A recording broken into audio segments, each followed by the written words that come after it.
Et d'un sujet qui touche, à mon avis, beaucoup de monde, la dispute dans le couple.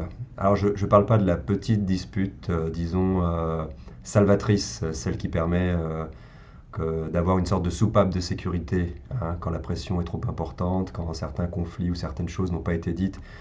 Et régulièrement, bah, il y a un besoin d'une petite explosion qui est au moins d'autant plus difficile à vivre que derrière, la réconciliation la rend beaucoup plus agréable à vivre, justement.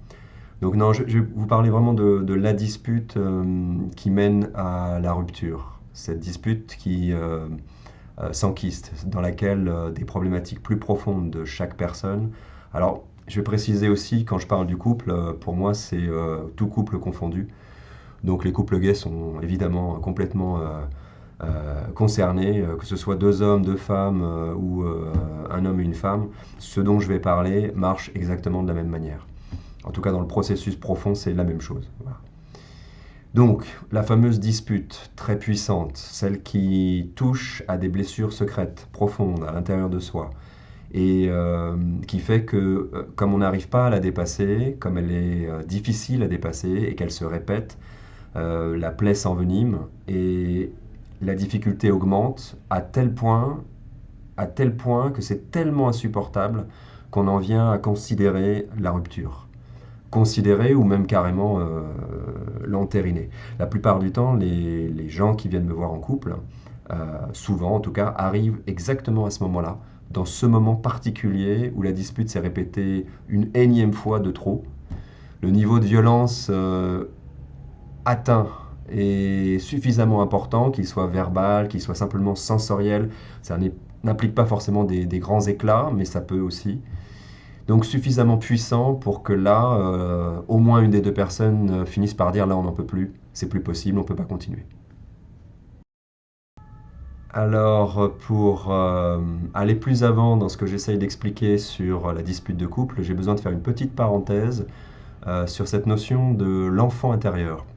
L'enfant intérieur, c'est l'ensemble des informations sensorielles dans le corps qui nous ramènent à un endroit particulier de notre histoire, à différents endroits particuliers de notre histoire qu'on appelle des traumas et qui concernent des blessures intérieures. Alors trauma, c'est tout de suite un gros mot, ça ne veut pas forcément dire qu'il vous est arrivé des choses gravissimes, mais ça peut. En tout cas, des choses qui vous ont suffisamment marqué pour que ça laisse une empreinte dans la constitution de votre fonctionnement psychique, dans la constitution de votre fonctionnement de personnalité.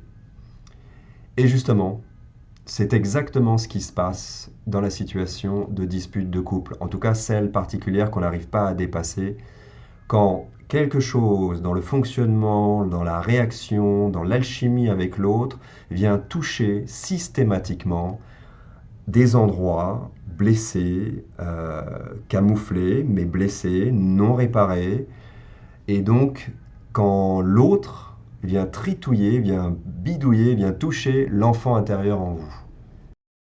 Alors bien sûr, quand il s'agit de couple, le niveau d'intimité particulier du couple qui fait la trame, la nature profonde de votre relation amoureuse avec l'autre, fait que de manière naturelle, innée, inconsciente, la plupart du temps en tout cas non consciente, le partenaire est la personne idéale pour toucher à tous vos boutons. Et quand j'appelle boutons, ça veut dire tous les endroits où ça fait mal. Et il ne le fait pas forcément exprès, des fois c'est intentionnel parce qu'on a envie de rendre des coups. Mais la plupart du temps, si on mise sur l'idée qu'il y a quand même une relation amoureuse entre vous, la plupart du temps c'est d'une maladresse incroyable. Et chacun d'entre vous, homme, femme, homme, n'importe, touche systématiquement aux endroits les plus difficiles à digérer à l'intérieur de soi. C'est comme si on prenait une pique avec une petite décharge électrique et qu'on venait trituyer votre enfant intérieur systématiquement par des manières d'être, des manières de répondre, des manières de faire que vous connaissez par cœur chez l'autre et qui, dans ce moment-là en particulier, vous agacent profondément. Dans ce moment de la dispute, on va ressentir des choses très puissantes, à commencer par d'autant plus puissantes qu'elles commencent souvent par le sentiment d'impuissance. L'impuissance, l'injustice, l'éventuel abandon, en gros, tout le panel des blessures qui sont connues dans le fonctionnement psychique d'un individu. Alors, dans ce moment-là de la dispute, où vous sentez que quoi que fasse l'autre, quelle que soit sa bonne volonté, toutes vos plaies intérieures s'ouvrent littéralement et c'est comme si l'autre saupoudrait du sel dessus. Dans ce moment-là, du coup, avec cette impuissance, cette frustration, l'éventuelle colère, le sentiment d'abandon, etc., euh, il est impossible de communiquer. Et plus on essaye, c'est-à-dire quand ce que j'appelle communiquer, c'est en général sur le plan mental, on essaye de parler, on essaye d'expliquer, on essaye d'argumenter. Dans le pire des cas, on commence à dire tu, c'est la fameuse communication klaxon qui tue, comme le disait Jacques Salomé, pardon. Plus on essaye de mentaliser, plus on essaye d'expliquer, et plus on s'éloigne en fait d'une véritable communication. C'est-à-dire, on s'éloigne de ce qui se passe pour soi profondément. Alors c'est là que notre histoire d'enfant intérieur va commencer à prendre de la valeur. C'est-à-dire qu'au lieu de voir un couple en train de se disputer, prenons pour l'exemple un homme et une femme, en train de se disputer l'un avec l'autre, en train de se balancer du tu, du ta faute, ma faute, ta faute, enfin en train d'essayer de trouver des causalités sur l'origine de la situation. Et donc qui dit causalité dit solution. Si on réfléchissait correctement, si on arrivait à communiquer correctement, on arriverait à trouver des solutions, c'est-à-dire on arriverait à résoudre notre problème mentalement. Au lieu d'être là-dedans, ce qui est une je vais le dire, c'est inextricable parce que ça ne se résout pas mentalement. Ça n'est pas un problème mental. Si c'était un problème mental, la plupart d'entre nous sont suffisamment intelligents pour comprendre ce dont l'autre est en train de parler. Si l'autre ne comprend pas ce dont je suis en train de parler, ce n'est pas parce qu'il est bête. C'est parce que ça n'est pas au niveau de la compréhension que ça va se résoudre. Ça se joue ailleurs, à l'intérieur, sensoriellement, corporellement, inconsciemment, et notamment dans cette idée de l'enfant intérieur.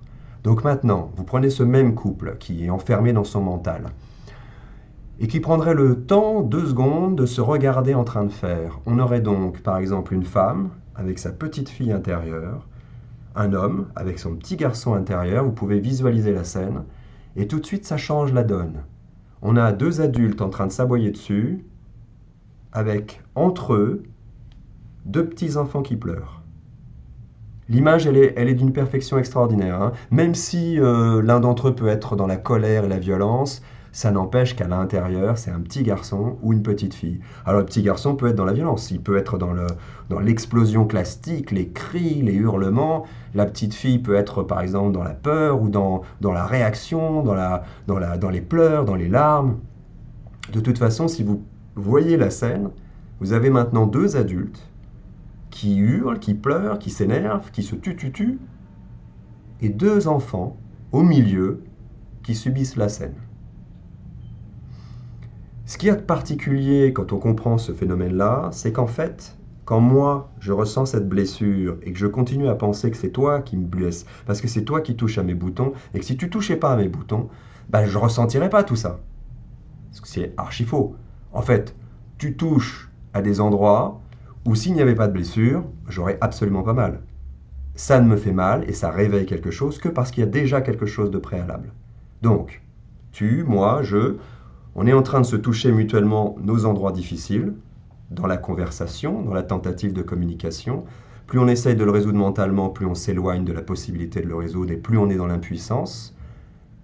Et si on voit la scène de l'extérieur et qu'on voit ce couple avec leurs 2 petits-enfants, on s'aperçoit que la seule chose à faire, c'est d'abord de s'occuper des petits-enfants.